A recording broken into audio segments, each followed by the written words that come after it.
Praise the Lord. Mizpah reformation church சார்பாக உங்கள் அனைவரையும் இந்த மகிமையின் நேரம் நிகழ்ச்சிக்கு உங்கள் அனைவரையும் நாங்கள் வரவேற்கிறோம். தேவன் அன்பாகவே இருக்கிறார். தேவன் அவருடைய அன்பின் அடையாளமாக இயேசு கிறிஸ்துவை அவரை சொந்த இரட்சகராக இந்த பூமிக்கு அனுப்பினார். அவர் வந்ததின் நிமித்தம்தான் நம்ம எல்லாரும் ரட்சிக்கப்பட்டிருக்கிறோம். அது நிமித்தம்தான் அவருடைய அன்பு இந்த பூமிக்கு வெளிப்பட்டிருக்கிறது. பாருங்க, இந்த நிகழ்ச்சியில் இன்றைக்கு போதகர் ரெவரண்ட் ஜேக்கப் ராஜ் கபூர் அவர்கள் உங்களுக்கு தேவ செய்தியை கொடுக்கும்படி இருக்கிறார். இன்றைக்கு இந்த நிகழ்ச்சியை பார்க்கிற ஒவ்வொருவருடைய வாழ்க்கையிலும் அவருடைய அன்பு வெளிப்பட போகிறது. அவருடைய அற்புதம் செய்கிற கரம் வெளிப்பட போகிறது. இந்த நிகழ்ச்சியை பார்த்து ஆசீர்வாதம் பெற்றுக்கொள்ளுங்கள். ஆமேன்.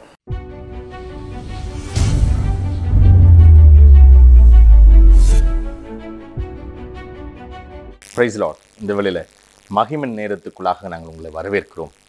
கர்த்தர் அதிசயங்களையும் அற்புதங்களையும் இயற்கைக்கு அப்பாற்பட்ட செயல்களை செய்யக்கூடியவராக இருக்கிறார். நாங்கள் இந்த நாட்களில் அவருடைய இயற்கைக்கு அப்பாற்பட்ட சக்தியை பல விதங்களில் அனுபவித்து கொண்டே வருகிறோம். அநேகர் சாட்சி சொல்லும்பொழுது பார்த்தீங்கன்னா சூப்பர்நேச்சுரல் காட் நம்முடைய சூப்பர்நேச்சுரல் பவரை ஒவ்வொருத்தர் லைஃப்பில் ரிலீஸ் பண்ணுகிறத கேட்டு ஆச்சரியப்படுகிறோம். இந்த வேளையில் நம்ம கவனித்து பார்க்கிறோம். கர்த்தருடைய மகிமை, கர்த்தருடைய அளவற்ற வல்லமை எப்படி ஒரு மனுஷனுக்காக இறங்கி வந்து எல்லாவற்றையும் செய்து முடிக்கிறது என்று புதிய ஏற்பாட்டில் பல இடங்களில் வாசித்து பார்க்கிறோம். மார்க்கில் 11ஆம் அதிகாரத்தில் ஒரு ஆச்சரியமான செயலை கவனித்து பார்க்கிறோம். கர்த்தராகிய இயேசு கிறிஸ்து பூமியில் நடந்து போய் கொண்டிருக்கும் போது சீஷர்களோடு சேர்ந்து நடந்து போய் கொண்டிருக்கிறார். அப்படி நடந்து போய் கொண்டிருக்கும் போது திடீர்னு பார்த்தீங்கன்னா அவருக்கு பசிக்கிறது போல ஒரு எண்ணம் உண்டாகிறது. அப்பொழுது பயங்கர இலைகள் உள்ள ஒரு மரத்தை பார்த்து கவனித்து பேசுகிறார். அந்த மரத்தில் ஆகிலும் கிடைக்குமா அப்படின்னு தேடும் பொழுது பார்த்தீங்கன்னா ஒரு கனியும் இல்லாமல் இருக்கிறது. உடனடியாக அந்த மரத்தை பார்த்து ஒரு வார்த்தை பேசுகிறார். இனி ஒருவனும் ஒரு காலம் உன்னிடத்திலிருந்து கனியை பெற முடியாது என்கிற ஒரு வார்த்தையை ஓப்பனாக டிக்ளேர் பண்ணுகிறார். இந்த வார்த்தையை அவர் சொல்லிவிட்டு அவர் அந்த வழியாக தம்முடைய சீஷர்களோடு கடந்து போகிறார். பிறகு 2 நாள் பிறகு மறுபடியும் அதே வழியாக ரிட்டர்ன் வரும்பொழுது பார்க்குறாங்க. அதுதான் ஆச்சரியமாக இருக்கிற ஒரு செயல். அந்த மரம் வேரோடு பட்டு போயிருக்கிறது. இப்போ தான் நம்ம கவனித்து பார்க்கிறோம். பேதுருவும் வந்து சொல்லுகிறார், ஆண்டவரே நீர் சபித்த அந்த மரம் வேரோடே பட்டு போயிட்டுன்னு ஒரு வார்த்தையை சொல்லுகிறார். இதை கவனிக்கும் போது வேற ஒரு பரிமாணத்தில் நம்ம இயேசு கிறிஸ்துவை பார்க்க வேண்டியதாக இருக்கிறது. அவர் இயற்கையோடு பேசுகிறார், மரம் செடி கொடிகளோடு பேசுகிறார். அவைகளும் அந்த சத்தத்தை கேட்கிறது. அது சத்தத்தை கேட்டு அதுக்கு வேண்டிய பதிலை கொடுக்கக்கூடிய ஒரு இடத்துல ஒருவேளை தனக்கு கனி கொடுக்க முடியவில்லையே என்று இருந்த அந்த மரம் தானாகவே மரித்து செத்துப்போனதை பார்க்க முடிகிறது. இது ஒரு ஆச்சரியமான ஒரு செயல். நாம் இயேசு கிறிஸ்து நாமத்தினால பேசும்போது அநேகருடைய வாழ்க்கையில் புதிய பரிமாணங்கள் ரிலீஸ் ஆகுதும். பல நேரங்களில் பிசாசுடைய தந்திரங்கள் ஒருத்தருடைய வாழ்க்கையில் இறங்கி அந்தகாரப்படுத்தி செய்யாத செயலெல்லாம் செய்து கொண்டிருக்கும் போது நாம் அதை கடிந்து கொள்ளும் போது அந்த பிசாசு அவர்களை விட்டு விலகி போகிறதையும் பார்க்க முடிகிறது இந்த நாட்களில். அதான் சொல்லப்போம், இயற்கைக்கு அப்பாற்பட்ட ஒன்று நம்மை கொண்டு செயல்படும்படியாக நம்முடைய வாயின் வார்த்தைக்கு பதில் கொடுக்கும்படியாக தேவன் நமக்கு அப்படி ஒரு வல்லமையை, அப்படி ஒரு சக்தியை அவரை ஏற்றுக்கொண்ட பிறகு அவருடைய ஆவியினாலே நமக்கு கொடுக்கிறார். இதுதான் கிறிஸ்தவத்தில் இருக்கிற நம்பர் 1 தேவன் கொடுத்த பரிசு. புதிய ஏற்பாட்டில் அப்போஸ்தலர் என்ற ஒரு அற்புதமான ஒரு புத்தகம் இருக்கிறது. அந்த புத்தகத்தில் 2ஆம் அதிகாரத்தில் 2ஆம் வசனத்தை வாசித்து பார்க்கும்பொழுது வானத்திலிருந்து பலத்த இடிமுழக்கம் போன்ற ஒரு பெருவெள்ள இரைச்சலின் சத்தம் பூமியில் இறங்க எல்லாரும் பார்க்குறாங்க, கேட்குறாங்க. ஒவ்வொருவரும் பரிசாவினால் நிரப்பப்பட்டாங்கன்ற ஒரு அற்புதமான வார்த்தையை நாங்கள் வாசித்து பார்க்கிறோம். அந்த பரிசுத்தாவியினுடைய நிறைவை பெற்றுக்கொண்ட ஒவ்வொருவரும் தேவனுடைய இயல்புகளை அவங்க வாழ்க்கையில் தன்மைகளாக பெற்றுக்கொள்ள ஆரம்பிக்கிறாங்க. பிறகு அவங்க பேசும்பொழுதோ நடக்கும்போதோ நிற்கும்பொழுதோ அவர்கள் பார்க்கும்பொழுது கூட கர்த்தருடைய வல்லமை அவங்களிருந்து புறப்பட்டு வெளியில் போனதை அநேக சாட்சிகளை அப்போஸ்தலர் புத்தகத்தில் வாசிக்கிறோம். விசேஷமாக பேதுரு என்கிற ஒருவர் இயேசு கிறிஸ்துவோடவே நடந்தவர், இயேசு கிறிஸ்துவோடவே கூடவே இருந்தவர். கிட்டத்தட்ட பார்த்தீங்கன்னா இயேசு கிறிஸ்துவை விட ஒரு சில வயது அதிகமாக இருந்தவர் பேதுரு யோவான் கூடவே இருந்தவங்க. 2 பேருக்கு மேலே கர்த்தருடைய வல்லமை அளவுக்கு அதிகமாக செயல்பட தொடங்கினது இயேசு கிறிஸ்துவுக்கு பிறகு. இப்போ நம்ம கவனித்து பார்க்கிறோம். அப்போஸ்தலர் 3ஆம் அதிகாரத்தில் பிறவியிலிருந்து ஒருவன் சப்பானியாக இருக்கிற ஒருவனை இவர்கள் ஒரு வார்த்தையை சொல்லி சுகப்படுத்தி விடுகிறார்கள். அவன் எழும்பி குதிச்சு நடந்து ஓடுகிறத பார்க்கிறோம் 3ஆம் அதிகாரத்தில். இதனால் அப்போஸ்தலர் புத்தகம் 3ஆம் அதிகாரத்துலேருந்து ஆரம்பித்து பார்க்கிறோம். பயங்கரமான ரிவைவல் ஆனாயிடுச்சு. எங்கே பார்த்தாலும் எங்கே இருக்கிற மக்களும் வந்து பேதுருவிடத்தில் ஜெபிக்கும்படியாக வேண்டிக் கொள்கிறாங்க. அவனுக்கு டைமே இல்லை ஜெபிக்க. பக்கத்தில் வந்து எல்லாரையும் தொட்டு ஜெபிக்கணுன்ற அந்த வாய்ப்பே இல்லாத அளவுக்கு மக்களுடைய நெருக்கடி அதிகமாயிடுச்சு. அதனால தான் எல்லாரும் வந்து வேண்டிக் கொள்கிறாங்களாம், கெஞ்சி கேட்டு கொள்கிறாங்களாம். 5ஆம் அதிகாரம் 15, 16 வசனங்களில் வாசித்து பார்க்கும்போது அப்போஸ்தலர் புத்தகத்தில் சொல்லப்பட்டிருக்கிறது, பேதுருவுடைய நிழலாகிலும் படும்படி வேண்டு கொண்டார்கள். எப்படி இருக்கு பாருங்களேன். இது சாதாரண விஷயமே இல்லை. ஒரு சாதாரண ஒரு மனுஷனுடைய வாழ்க்கையில் இப்படி ஒரு வல்லமை செயல்படவே முடியாது. அதுவும் பேதுருடைய வாழ்க்கையில் செயல்பட வாய்ப்பே இல்லை. ஏனென்றால் லூக்கால 5ஆம் அதிகாரத்தில் வாசிக்கும்பொழுது இயேசுவை முதல் முறை அவர் சந்திக்கிறார். அப்படி சந்திக்கும் பொழுது அவன் எல்லா வகையிலையும் டோட்டல் ஃபெயிலியர், அவன் பிஸ்னஸே டோட்டலாக ஃபெயிலியர் ஆயிருந்துச்சு. முழுதும் மீன் பிடிக்க வலையை போட்டு ட்ரை பண்ணுறாரு, ஒரு மீன் கூட அகப்படவே இல்லையாம். அதனால் மறுநாள் காலையில் இயேசு கிறிஸ்து நேராக அந்த படகு துறைக்கு வந்து மக்களிடத்தில் பேசிக்கொண்டே இருக்கிறார். அப்படி பேசுவதற்கு முன்பதாக பேதுருவை பார்த்து அழைக்கிறார். பேதுருவே, நான் இந்த மக்கள்கிட்ட பேச விரும்புகிறேன், அதனால் இவர்கள் மத்தியில் நின்று பேசுவதை விட ஒரு படகுல ஏறி அங்கேருந்து பேசினா இவங்க கேட்க முடியும்னு சொல்லிட்டு அந்த ஒரு படகை கேட்கிறார். அந்த படகை கேட்டு அந்த படகுல நின்று இவர்களுக்கெல்லாம் போதனை செய்து முடிந்த பின்பு பேதுரு பார்த்து சொல்லுகிறார், இந்த படகை கொஞ்சம் ஆழத்தில் கொண்டு போய் நீ விடு, இப்பொழுது மீன் பிடிக்கலான்னு சொல்கிறார். அப்போ தான் பேதுரு சொல்கிறார், ஆண்டவரே, ஐயரே, முழுது மீன் பிடித்தும் ஒன்றும் அகப்படவே இல்லை, எதுவுமே கிடைக்கல, சீசன் வேற மிஸ் ஆகுது. ரெண்டாவது பார்த்தீங்கன்னா, நான் இப்போ ரீசெண்டாக செய்கிற எந்த பிஸ்னஸ்லையும் ஒரு பெரிய ஃப்ளரிஷ்மெண்ட்டே இல்லை, எந்த ஒரு உயர்வும் இல்லை, பெருக்கமும் இல்லை, எதுவுமே எனக்கு கிடைக்கல, அதனால் நான் உன்னை யோசிக்கிறேன் அப்படின்னு சொல்லும்போது சொல்லுகிறார், நான் சொல்வதை செய் என்று பேதுருவிடத்தில் இயேசு கிறிஸ்து சொல்லுகிறார். உடனடியாக அவர் பேச்சை கேட்டு அவர் சொன்ன பிரகாரமாக கொஞ்சம் ஆழத்துக்குள்ளே போயிட்டு வலையை போடுறாரு. அந்த கடலுக்குள்ள தண்ணீருக்குள்ள வலையை போட்ட உடனே அந்த படகு அமிழ்ந்து போகத்தக்கதாக பயங்கரமான மீன்கள் கிடைக்குது. அதை பார்த்த உடனே பேதுரு பக்கத்தில் இருக்கிற மற்ற படகுகளுக்கு செய்கை காட்டி எல்லாரும் வர வச்சு அந்த வலையெல்லாம் இழுத்து பார்க்கும்போது தெரிகிறது, இவர் இந்த படகுல நின்று கொண்டிருக்கிற, உட்கார்ந்து கொண்டிருக்கிற, நம்மோடு கூட பயணித்து கொண்டிருக்கிற இவர் சாதாரண மனுஷன் அல்ல, இவர் தேவனுடைய குமாரன், இவர் தேவனுடைய வல்லமை பெற்றவர், தேவனாகவே பூமியில வெளிப்படும்படியாக வந்திருக்கிறவர், இவர் சாதாரண ஒரு ஆள் இல்லைன்னு சொல்லி அப்போ ரெகனைஸ் பண்ணிட்டார். உடனடியாக தான் காலில் விழுந்து, ஆண்டவரே, நான் தகுதி இல்லாத ஒரு மனுஷன், படகு விட்டு நீங்கள் போயிடுங்கன்னு சொல்லுகிற அளவுக்கு தன்னை தாழ்த்துக்கிறத பார்க்குறோம். அப்போ தான் சொல்லுகிறார், மனுஷங்களை பிடிக்கிறவனா உன்னை மாற்றப் போகிறேன், அதுக்காக தான் உன்னிடத்துல வந்திருக்கிறேன். மக்களிடத்தில் பேசின பின்பு இவரிடத்துல பேசுகிற வார்த்தை, மனிதர்களை பிடிக்கிறவளா உன்னை மாற்றப் போகிறேன். லூக்கால 5ஆம் அதிகாரத்தில் 10, 11, 12 வசனங்களை வாசித்து பார்க்கும்போது தெரிகிறது. அன்றைக்கு தான் பேதுரு சரண்டர் ஆகிறார். அந்த ஒரு மனுஷன்தான் அப்போஸ்தலர் 5ஆம் அதிகாரம் 15ஆம் வசனத்தில் அவனுடைய நிழலிலிருந்து, அவனுடைய உடைப்பட்ட உடனே அதிலிருந்து சுகம் வருகிறத பார்க்க முடிகிறது.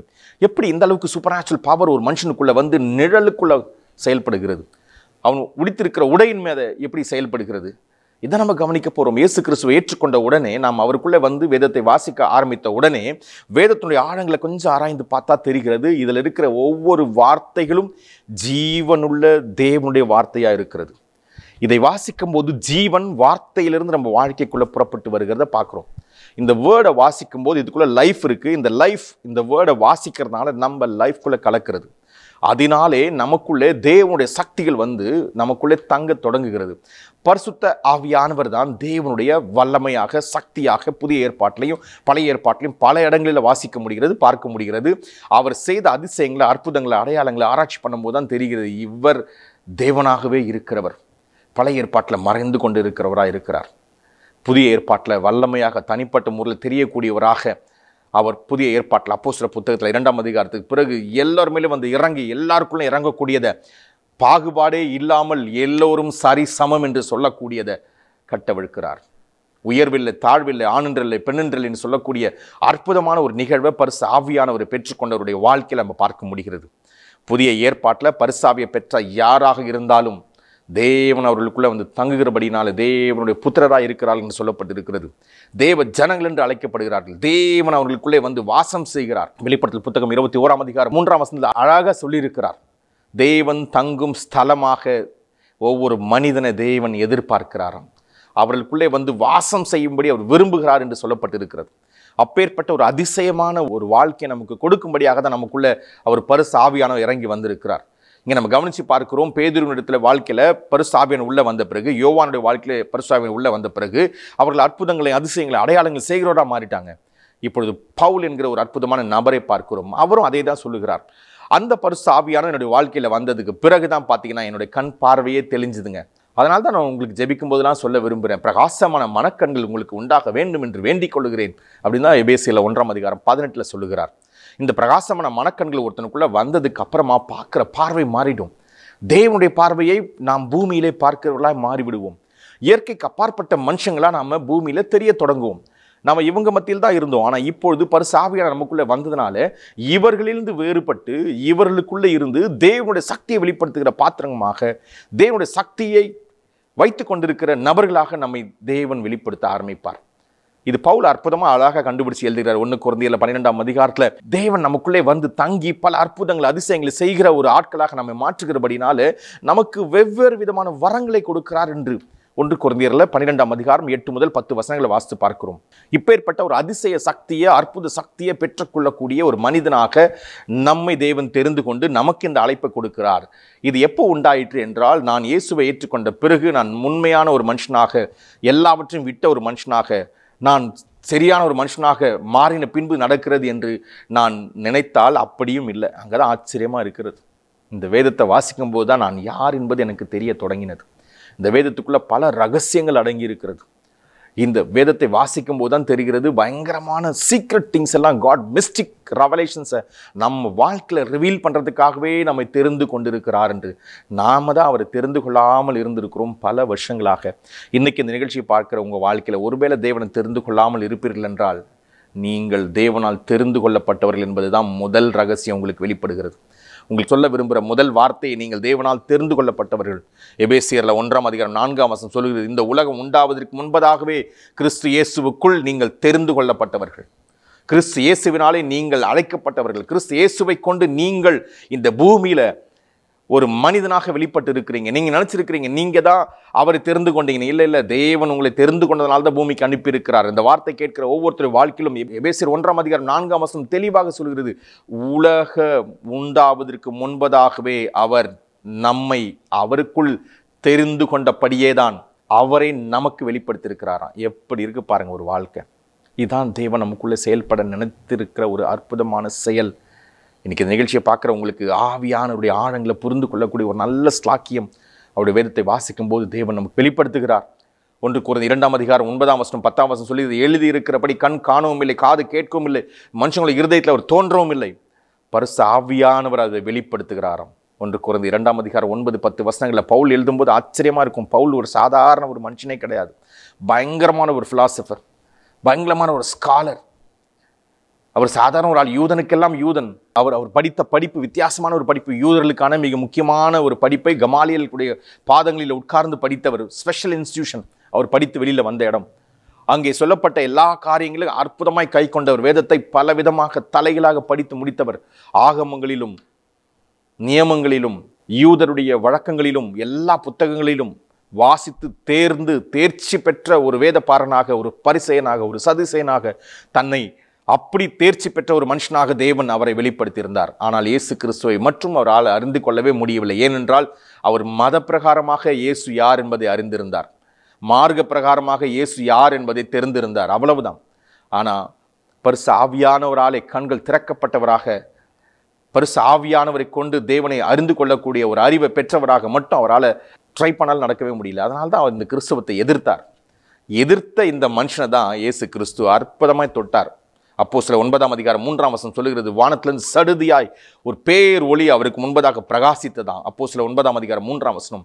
அந்த பேர் ஒளியினுடைய மகிமை ஒரு கண்கள் மீது பட்ட உடனே குருடாயிடுச்சு. ஒரு கண் 3 நாள் இரவும் பகலும் குருடாகவே இருக்கிறார். இப்பதான் கவனிக்கிறார், யார் இது? இந்த வெளிச்சம் என் மீது பட்ட உடனே எப்படி என் கண் இப்படி இருளாய் போயிடுச்சு, எப்படி கண் பார்வையே போயிடுச்சு அப்படின்னு யோசித்து கொண்டே இருக்கும்போது எல்லாத்தையும் யோசிச்சு பார்க்கிற ஒருவேளை அப்படி இப்படின்னு அப்போ ஒரு மனுஷன் வருகிறார். அவர் பேர் அனனியா. சாதாரண ஒரு மனுஷன் தான், ஆனால் ஜெபிக்கிற ஒரு மனுஷன். இவர் வந்த உடனே ஒரே ஒரு வார்த்தை சொல்கிறார், சகோதரனாகிய சவுலே, நீ வரும் வழியிலே உனக்கு தரிசனமான கர்த்தர் என்னை உன்னிடத்தில் அனுப்புகிறார்னு சொன்ன உடனே இவர் ரெகனைஸ் பண்ணிட்டார். வாஹா, இது வேற ஒரு செயல், இது மனிதனுடைய செயல் கிடையாது, தேவனுடைய செயல். சூப்பர் நேச்சுரல் காட் நம்முடைய லைஃப்ல இன்டர்வென்ட் பண்ண தொடங்கிட்டார். நம்முடைய வாழ்க்கையில தேவன் வந்து நம்ம இடத்துல பேச ஆரம்பித்திருக்கிறார். வெளிச்சம் வந்துச்சு, என்னோட கண்ணை மாற்றி விட்டது. இப்போது ஒரு மனுஷன் வந்திருக்கிறான், எனக்கு நடந்த நிகழ்வு தெளிவாய் சொல்லுகிறான், என்ன செய்ய போறான் என்று பார்க்கலான்னு சொல்லும்போதுதான் தலைகள் மீது கைகளை வைத்து ஜெபிக்கிறார். ஜெபித்த அந்த செகண்டே பார்த்தீங்கன்னா அவருடைய கண்கள்ல இருந்து மீன் செதில் போல ஒன்று கீழே விழுந்து குருடா இருந்தவர் கண் தெளிவான முறையில் தெரிய ஆரம்பிச்சது. அப்போ எப்படி இருக்கும் யோசிச்சு பாருங்களேன், அந்த தருணத்தை யோசித்து பாருங்களேன். ஒரு மனுஷன் குருடா இருக்கிற ஒருத்த மேல கைகளை வைத்த உடனே குருடனுடைய கண் பார்வை அப்பவே தெளிவடைஞ்ச உடனே அவருடைய இருதயம், அவருடைய எண்ணம், அவருடைய முழு சூழ்நிலை எப்படி இருக்கும் யோசிச்சு பாருங்க. வாவ், யார் நீன்னு கேட்கும்போது தான் தெரியுது, இதுதான் பரிசு ஆவியானவரால் தேவன் எனக்கு அறிவித்த ஒரு வாழ்க்கை, அறிவித்த ஒரு செயல். அதை செய்யும்படி அவங்ககிட்ட வந்திருக்கிறேன்னு சொல்லும்போது தான் எப்படி இருக்கும். அப்படின்னா எனக்கு இன்னும் அற்புதமாக நான் தெரிந்து கொள்ள வேணும், இன்னும் ஆழமாக நான் தெரிந்து கொள்ள விரும்புகிறேன். இது வரைக்கும் நான் படித்து பார்த்ததில் இப்படி ஒரு பரிமாணத்தை நான் பார்த்ததே இல்லை. எனக்கு இந்த தேவனை தெரிஞ்சாகணும்னு சொல்லி உடனடியாக இப்பொழுதுதான் வேற ஒரு பரிமாணத்தில் பழைய ஏற்பாட்டில் வாசித்த எல்லாவற்றையும் நினைவு பண்ணிட்டு பார்க்கிறார், எல்லாம் ஒப்பிட்டு பார்க்கிறார். பல விதங்களில் பரிசு ஆவியானவரும் தேவனுடைய வல்லமையும் தேவனுடைய சக்தியும் புரிந்து கொள்கிறார். இப்பொழுது எழுதுகிறார் 13 புத்தகங்களை புதிய ஏற்பாடு என்கிற இந்த வேதத்தில் எழுதி வைத்திருக்கிறார். 13 விதமான கடிதங்களை பார்க்கிறோம். பவுல் மூலமாக எழுதப்பட்டு, பவுல் மூலமா அநேக சபைகள் ஸ்தாபிக்கப்பட்டு, பவுல் மூலமா அநேகர் உருவாக்கப்படுவதை பார்க்கிறோம். இன்னைக்கு அந்த சக்தியை பற்றி தான் இன்னைக்கு நம்ம உங்ககிட்ட பற்றில பேச வந்து கொண்டிருக்கிறோம். கர்த்தராகிய தேவனுடைய ஆவியானவர் என் மேல் இருக்கிறார் என்று இயேசு கிறிஸ்து லூக்கால 4ஆம் அதிகாரத்தில் 18, 19, 20 வசனம் சொல்லுகிறார். இது ஏசாயால் 61ஆம் அதிகாரம் 1, 2, 3 வசனங்களை வாசித்து பார்க்கும்போது நமக்கு தெரிகிறது இந்த வார்த்தை எடுத்து வைக்கப்பட்டிருக்கிறது. ஆனால் இந்த வார்த்தை ஒரு மனுஷன் சொல்ல போறார் பூமியில் வந்தால் அது இயேசு கிறிஸ்து மட்டுமே. அந்த வார்த்தை இன்று நாம் சொல்லுகிற அளவுக்கு நமக்கு இந்த வாழ்க்கையை கொடுத்திருக்கிறார். நான் சொல்லுகிறேன், இயேசு கிறிஸ்துவை ஏற்றுக்கொண்ட ஒவ்வொருத்தருடைய வாழ்க்கையிலும் தேவனுடைய வல்லமை செயல்பட காத்து கொண்டு இருக்கிறது. தேவனுடைய ஆவியானவர் அவர்கள் மீது வந்து தங்கி அவர்களை கொண்டு இந்த பூமியில தேவன் யார் என்று சொல்லும்படியாக காட்டும்படியாக காத்து கொண்டு இருக்கிறது. நான் இயேசுவை ஏற்றுக்கொண்டேன் என்பதில்லை கிறிஸ்தவ வாழ்க்கை. இயேசு கிறிஸ்து எனக்குள்ளே வந்திருக்கிறாருன்னு சொன்ன உடனே இந்த பூமிக்கு வல்லமையை வெளிப்படுத்தும்படியாகவே தேவனுடைய சக்தியை வெளிப்படுத்தும்படியாக நான் தெரிந்து கொள்ளப்பட்ட ஒரு பாத்திரம் என்று சொல்லுகிற ஒரு வாழ்க்கை நமக்கு கொடுக்கப்பட்டிருக்கு. இதுதான் சவுலாய் இருந்த ஒரு மனுஷன் பவுலாய் மாறின பின்பு சொல்லுகிற ஒரு வார்த்தை. அவருடைய வல்லமையை நான் வெளிப்படுத்தும்படி நான் வந்திருக்கிறேன். அவருடைய வல்லமையை தான் நான் அனுபவித்து கொண்டிருக்கிறேன். அந்த வல்லமையை குறித்து நீங்கள் அறியாதிருக்க எனக்கு மனதில்லை என்று தான் 1 கொரிந்தியர் 12ஆம் அதிகாரம் 1, 2 சொல்லுகிறார். அந்த வல்லமை குறித்து நாம் இன்னும் ஆழமாய் தெரிந்து கொள்ள வேண்டும் என்று தான் அவர் எழுதுகிறத பார்க்கிறோம். 1 கொரிந்தியர் 2ஆம் அதிகாரம் 9ஆம் வசனத்தில் வாசித்து பார்க்கிறோம். தேவனுடைய ஆழங்களை நமக்கு அறிவிக்கும்படியாக பரிசு ஆவியானவர் நமக்குள்ளே வந்திருக்கிறாராம். நாம் இந்த ஆழங்களை தெரிந்து கொள்வதற்காகவே நாம் தெரிந்து கொள்ளப்பட்டவர்களாய் தேவனால் தெரிந்து கொள்ளப்பட்டோம். இதுதான் நம்ம தெரிந்து கொள்ள வேண்டிய மிக முக்கியமான ஒரு சத்தியம். நான் ஏன் கிறிஸ்தவனானே? நான் ஏன் தேவனை அறிந்து கொண்டேன்? நான் நினைச்சேன் நான் இருக்கிற மதங்கள்லேருந்து மாறி இங்கே வந்திருக்கிறேன், இந்த கிறிஸ்தவம் நல்லா இருக்குது, ரொம்ப பிடிச்சிருக்கு அப்படின்னு. ஆனால் இங்கே வந்ததுக்கப்புறம் தான் தெரிகிறது, வேதத்தை திருப்பி பார்த்ததுக்கப்புறம் தெரிகிறது, வேதத்தை வாசிக்கும் போது தான் தெரிகிறது இதற்குள்ளே ஜீவன் இருக்கிறது, இதற்குள்ளே ஒரு வாழ்க்கை இருக்கிறது, இயற்கைக்கு அப்பாற்பட்ட ஒன்று இதற்குள்ளே ஒளிந்து கொண்டு இருக்கிறது. இந்த இயேசு கிறிஸ்துவை ஏற்றுக்கொண்ட பிறகுதான் இந்த வல்லமை நம்ம இடத்துல பேசவே ஆரம்பிக்கிறது. இந்த வல்லமையில் நிறைந்திருக்கிற ஒரு மனுஷனாக பூமியில வெளிப்பட்டவர் தான் இயேசு கிறிஸ்து. அவர் ஒரு முறை ஒரு மரத்தை பார்த்து பேசுகிறார், அது பட்டு போகிறது. ஒரு முறை ஒரு பாடையை பார்த்து கைகளை வைக்கிறார், அதில் பாடையில மரித்த சடலமாய் சென்று கொண்டிருந்த நாயின் ஊர் விதவையினுடைய மகன் உயிரோடு எழுந்து வெளியில வருகிறார். லாசரு மரித்து 4 நாள் ஆனவர், இவர் ஒரு வார்த்தை சொன்னோன்னு உயிரோடு எழுந்து வெளியே வருகிறார். இப்படி பல விதங்களில் தேவனுக்குள்ள இருக்கிற வல்லமையை வெளிப்படுத்தும்படியாக இயேசு கிறிஸ்துவை தேவன் பயன்படுத்தினதை இதே போல நீங்க பயன்பட முடியும் என்று சொல்லக்கூடியதை நாம் வேதத்தில் வாசிக்கும் போது ஆச்சரியமா இருக்குது. என்னது? இறைவன் செய்யக்கூடியதை மனிதன் செய்யும்படியாக தேவன் நம்மை அழைத்திருக்கிறாரா? அப்படி என்றால் இந்த இயேசு கிறிஸ்துவை நாம் ஏற்றுக்கொண்டவுடன் நமக்குள்ளே என்னெல்லாம் நடக்கிறதுன்னு பார்க்கும்போது பரிசு ஆவியானவர் நமக்குள்ளே வந்த உடனே முதல் வேலையாக நமக்குள்ள தேவனுடைய சக்தியை வெளிப்படுத்தி அவருடைய ஆழங்களை நமக்கு கற்றுக் கொடுக்கிறாராம். பழைய ஏற்பாட்டில் வாசித்து பார்க்கிறோம். எலியா என்கிற ஒரு அற்புதமான மனுஷன் வந்து நிற்கிறார். 1 ராஜாக்கள் 17ஆம் அதிகாரத்தில் 1, 2, 3 வசனங்கள்ல அவர் வந்து நின்று அந்த காலகட்டங்களிலே மழை வராதபடிக்கு வானத்தை அடைத்து போடுகிறார். இது எல்லாருக்கும் தெரிந்த ஒரு சம்பவம். ஆனால் வேற ஒரு சம்பவம் சேர்ந்தே இருக்கிறது. அங்கே உன்னை போஷிக்கும்படியாக ஒரு காகத்தினிடத்தில் நான் சொல்லியிருக்கிறேன், அது காலை வந்து உன்னை சந்திக்கும் என்று சொல்லுகிறார் தேவன். அதிகாலையில் ஒரு காகம் வருகிறது. வரும்பொழுதே ஒரு அப்பத்தையும் ஒரு துண்டு இறைச்சியும் கொண்டு வருகிறது. எப்படி இருக்கு பாருங்களேன். சுட சுட கொண்டு வந்து கையில கொடுக்கக்கூடிய ஒரு அற்புதமான ஒரு பறவையாக இங்கு காகத்தை தேவன் அனுப்புகிறார். ஆச்சரியமா இருக்கிற தேவன் இயற்கையோடு பேசுகிறார்.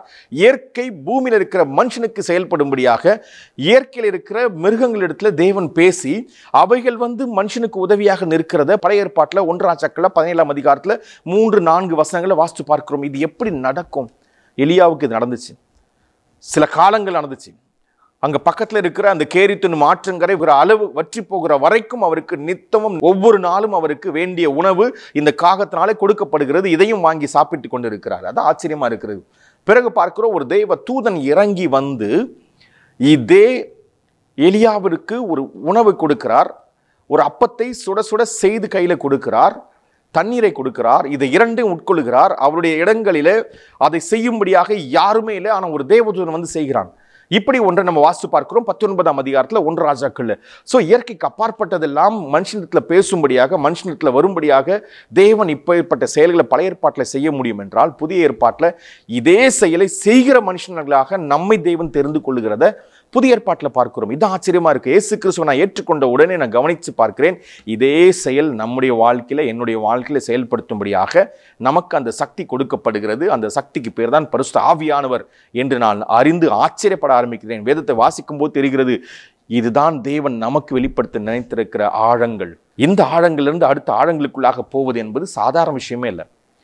இப்படி இயற்கைக்கு அப்பாற்பட்ட ஒன்று செய்யும்படியாக தேவன் நம்ம அழைத்திருக்கிறார் என்றால் அதை நம்ம கவனித்து பார்க்கணும். இன்னும் ஆழத்தை நம்ம தெரிந்து கொள்ள வேண்டிய இடத்துல இருக்கிறோம். இன்று நம்முடைய கரங்களாலே பலருடைய வாழ்க்கையில் இருக்கிற வியாதிகளை துரத்தும்படியாக, பிசாசுகளை துரத்தும்படியாக, இயற்கைக்கு அப்பாற்பட்ட ஒரு செயல்பாட்டை அவங்க வாழ்க்கையில் ஸ்தாபிக்கும்படியாக, நம்ம ஜெபிக்கும் போது இந்த வல்லமை வெளிப்படும்படியாக நமக்கு இந்த சக்திகளை கொடுக்கிறத நம்ம பார்க்கிறோம். வேதத்தை வாசிக்கும் பொழுது ஒன்று நடக்கிறது. இதற்குள்ள இருக்கிற ஜீவன் நமக்குள்ளே வர ஆரம்பிக்கிறது. நம்ம கவனித்து பார்க்கிறோம். ஜாஷுவா புத்தகத்தில் 3ஆம் அதிகாரத்தில் 11ஆம் வசனம் சொல்லுகிறது, உயிருள்ள ஜீவனுள்ள தேவன் உங்கள் நடுவில் இருக்கிறார் என்று ஒரு வார்த்தையை ஜாஷுவா சொல்லுகிறார். இது எப்படி அவர் கவனிச்சாருன்னு பார்த்தீங்கன்னா உங்களுக்கு தெரிகிறது. யோர்தானை கடக்கும்போது ஆசாரியர்கள் தேவனுடைய பிரசன்னமாக்கிய தேவனுடைய பெட்டியை தங்கள் தோளில் சுமர்ந்து தண்ணீர்களுக்குள்ளே தங்கள் உள்ளங்கால்களை வைத்த உடனே அந்த யோர்தான் இரண்டாக பிளந்து குவியலாக நிற்கிறத கவனிக்கிறோம். இப்படி நிற்க காரணமே நமக்குள்ள தேவன் உயிர் உள்ளவராக ஜீவனுள்ள தேவனாக இருக்கிறதுனால தான் நடக்கிறது என்று ஜாஷுவா சொல்லுகிறார். இங்கே புதிய ஏற்பாட்டில் நம்ம வாசித்து பார்க்கிறோம், இயேசு கிறிஸ்துவை ஏற்றுக்கொண்ட பிறகு இந்த ஜீவனுள்ள தேவன் நமக்குள்ளே வந்து பரிசுத்த ஆவியானவராக வந்து வாசம் செய்கிறார். நாம் அவரிடத்துல பேச முடியும், அவர் நம்மிடத்துல பேச முடியும் என்கிற ஒரு உன்னதமான ஒரு வாழ்க்கையை நமக்கு கொடுக்கிறார். இந்த வாழ்க்கைக்கு பேர் தான் சூப்பர் நேச்சுரல் லைஃப். இந்த இயற்கைக்கு அப்பாற்பட்ட ஒரு வாழ்க்கையை தேவன் நமக்கு ஒரு பரிசாக கொடுக்கிறார். இதை நான் இயேசு கிறிஸ்துவை ஏற்றுக்கொண்ட உடனே இந்த அனுபவத்துக்குள்ள காலெடுத்து வைக்கிறேன். இந்த அனுபவத்தில் அவருடைய வேதத்தை நான் வாசிக்கும் போது, அவருடைய வார்த்தை ஒன் பை ஒன்னாக நான் தியானிக்க தொடங்கும் பொழுது, அவருக்குள்ள இருக்கிற சக்தி எனக்குள்ளே வெளிப்படுவதும், என்னுடைய வாயின் வார்த்தைகளும் என்னுடைய செயல்களும் தேவனை வெளிப்படுத்தக்கூடியதாக மாறுகிறத நான் பார்க்கிறேன். எனக்குள்ளே தேவனுடைய வல்லமை வந்து செயல்படுகிறத என்னால் உணர முடிகிறது. இதுதான் கிறிஸ்தவனாக கிறிஸ்துவை ஏற்றுக்கொள்கிறவனுக்குள்ளே நடக்கிற ஒரு செயல். அதனால தான் நம்ம அந்தகார இருளில் இருந்தோம், இப்பொழுது ஆச்சரியமான ஒளிக்கு அவர் கொண்டு வந்திருக்கிறார். ஆச்சரியமான ஒளியில் இருக்கிற வாழ்க்கையில் இந்த வல்லமைகள் வெளிப்பட தொடங்குகிறது. அதனால தான் நம்ம பிரகாசிக்க ஆரம்பிக்கிறோம். வேதத்தை வாசிக்கும் போது ஏசாயா புத்தகத்தில் 60ஆம் அதிகாரத்தில் 1ஆம் வசனம் சொல்லுகிறது, எழும்பி பிரகாசி, உன் ஒளி வந்தது, கர்த்தருடைய மகிமை உன் மேல் உதிக்கிறது, உதிக்கிற உன் ஒளியினத்தில் ராஜாக்கள் வருவார்கள் என்று. இதற்கு முன்பதாக நம்ம இருளாக இருந்தோம், அந்தகாரமாக இருந்தோம், எல்லாராலும் கைவிடப்பட்டவர்களாக இருந்தோம். எல்லாராலும் நாம் கைவிடப்பட்டது மட்டும் இல்லை, ஏற்றுக்கொள்ள முடியாத ஒரு நபராகவே இருந்தோம். அப்படி இருந்த நம்முடைய வாழ்க்கையில் ஒரு ஒளியாக, ஒரு வெளிச்சமாக அவர் உள்ளே வந்ததுக்கு பிறகு நம்முடைய வாழ்க்கையில் நடக்கிற மாற்றங்களை தான் ஏசாயா 60ஆம் அதிகாரம் அற்புதமாக எழுதி வைத்திருக்கிறது.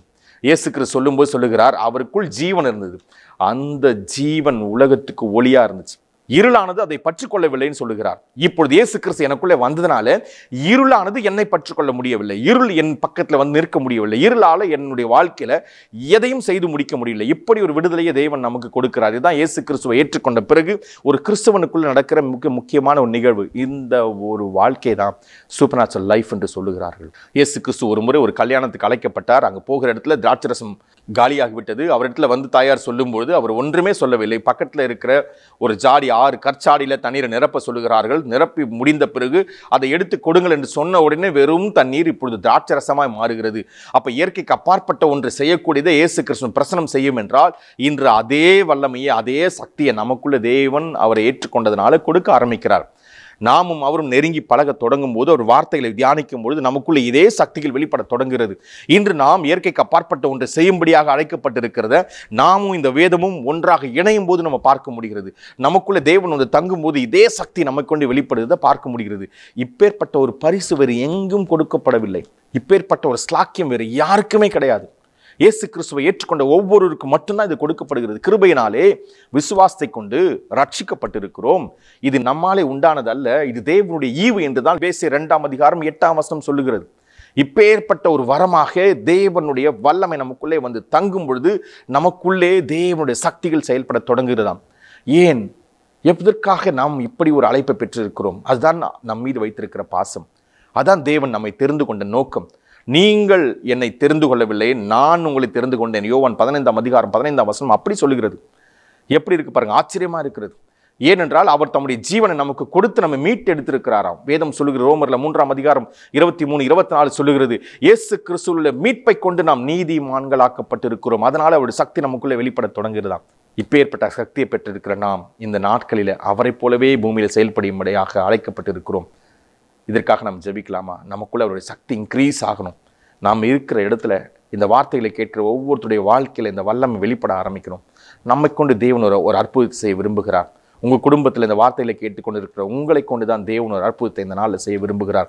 நீங்களே தேவனுடைய சக்தியாக வெளிப்பட வேண்டும் என்பதற்காக தான் உங்களிடத்தில் இந்த வார்த்தை கொண்டு வந்திருக்கிறார். உங்களுக்குள்ள தேவனுடைய வல்லமை, தேவனுடைய சக்தி, தேவன் உயிருள்ளவராக இருக்கிறார் என்பதை காண்பிக்கும் பொருட்டாக உங்கள் மீது தேவன் தம்முடைய வல்லமையை இந்த வெளியில் வெளிப்படுத்த விரும்புகிறார். நன்றி சொல்ல ஆரம்பிக்கலாமா? நம்ம ஜெபிக்க ஆரம்பிக்கலாமா? இயற்கைக்கு அப்பாற்பட்ட ஒன்று செய்யும்படியாக இந்த நாள்லேருந்து நம்ம அதிகமாய் ஜெபிக்கிறவங்களா மாறுவோமா?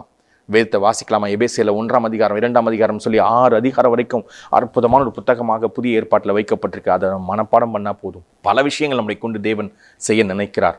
நம்முடைய குடும்பத்தில் நம்மை கொண்டு தேவன் அதிசயங்களை, அற்புதங்களை செய்யும்படியாகவே நம்ம அழைத்திருக்கிறார். நாம் இருக்கிற ஏரியாவில் நம்மை கொண்டு தேவன் தன்னை யாருன்னு வெளிப்படுத்த ஆசைப்பட்டு இருக்கிறார். அதனால தான் நம்மை தெரிந்து கொண்டு இருக்கிறார். அதனால் நம்ம ஜெபிக்கலாமா? கண்டு முடி ஜெபிக்கலாம். தகப்பனே, இந்த வார்த்தைகளை கேட்டு இயற்கைக்கு அப்பாற்பட்ட ஒன்றுக்குள்ளாக இணையும்படியாக இவங்கள் நான் அழைக்கிறேன். தகப்பனே, இந்த வார்த்தைகளை கேட்கிற ஒவ்வொரு குடும்பத்துக்குள்ளாக பரிசு ஆவியானவர் வருவீராக. ஒவ்வொரு குடும்பத்துக்குள்ள தெய்வீக சக்தி, தெய்வீக வல்லமை, தெய்வீக வெளிச்சம் வருவதாக. எழும்பி பிரகாசி, உன் ஒளி வந்தது, கர்த்தருடைய மகிமை உன்மேல் உதிக்கிறது என்று இந்த வார்த்தை இந்த வேளையில் இந்த குடும்பத்துக்கு நேராக நான் பேசுகிறேன். ஒவ்வொரு குடும்பத்துக்குள்ளாக உன் மகிமை வருவதாக, உங்களுடைய வெளிச்சம் வருவதாக, உங்களுடைய வெளியேற பெற்ற சக்தி வருவதாக. ஒவ்வொருவரும் இருளின் அந்தகாரத்திலிருந்து விடுதலையாக்கப்பட்டு ஆச்சரியமான ஒளிக்குள்ள இந்த வேளையில் பிரவேசிப்பார்களாக நான் ஜெபிக்கிறேன். தகப்பனே, இந்த செகண்ட்ல இருந்து இந்த குடும்பத்துக்குள்ள அதிசயங்கள், அற்புதங்கள், அடையாளங்கள் நடப்பதாக. இவங்க மினிஸ்ட்ரீஸ்ல இந்த நாட்கள் இருந்து தேவனுடைய வல்லமை வெளிப்படுவதாக நான் ஜெபிக்கிறேன். ஆவியின் முழுமையான வரங்கள் வெளிப்படுவதாக. இயற்கைக்கு அப்பாற்பட்ட சக்தி இவர்களை கொண்டு செயல்பட்டு அநேகருடைய வாழ்க்கையில் அற்புதங்களாக, அதிசயங்களாக இவர்கள் மாறுவார்களாக நான் ஜெபிக்கிறேன். தகப்பனே, இந்த நாட்கள்ல தகப்பனே, உங்களுடைய வல்லமின் கரம் இவர்களுக்கு நேராய் உங்களுடைய வெளிச்சத்தினால தகப்பனே பிரகாசிப்பதாக ஜெபிக்கிறேன். ஒவ்வொருவரையும் ஆசீர்வதிக்கிறோம். இயேசு கிறிஸ்து நாமத்தில் ஜெபிக்கிறோம் நல்ல பிதாவே.